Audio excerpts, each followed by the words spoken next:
HarperCollins presents Lawbreaker by Diana Palmer.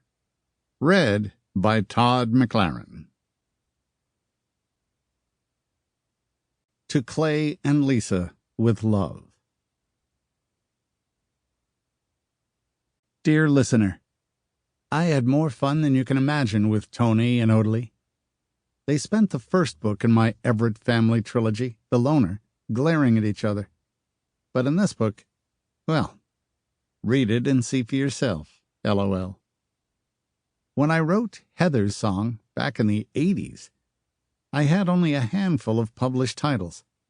And honestly, I never dreamed I'd live to see over 206 of my novels published. It has been an honor and a privilege to have so many in print, and to have such a large following of readers who have become like family to me. Since I lost Jim in 2021, and my German Shepherd, Dietrich, in May of 2024, those close friendships have meant even more. I have one more Everett hardcover to write, and that's John's story. I'm looking forward to it because of the very unusual pet and girlfriend who enter his life. You'll see what I mean later. Thank you all for your kindness, your empathy, your friendship, and your prayers throughout the last 3 difficult years of my life. Having all of you around has made it so much easier to get past the grief.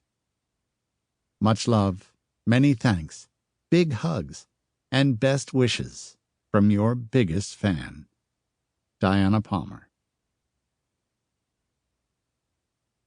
1. Odalie Everett sat seemingly relaxed in her seat on Tony Garza's private jet, but inside she was a bundle of nerves. She and Tony had been adversaries since their first meeting, years ago. He mostly looked through her, and he could be bitingly sarcastic. It should have deterred her from thinking about him, but it didn't. He was gorgeous. She watched him out of the corner of her eye as he lounged opposite her in a chair, sending text messages on his phone. He frightened most people who knew him. Tony had been a crime boss for a significant portion of his life in New Jersey. He had a reputation that sent chills down the backs of people who crossed him. He didn't look like a man who made his living on the wrong side of the law. He was tall and husky and drop-dead gorgeous, with black eyes and wavy black hair, cut conventionally short, no beard or mustache, a big nose and big hands and feet, high cheekbones, and a piercing stare that could go through people like a sliver of ice. Not that Odalie wasn't gorgeous, too. She looked like her mother, Heather Everett, with long, light blonde hair and blue eyes and a lovely face. Besides that, she had a voice like an angel.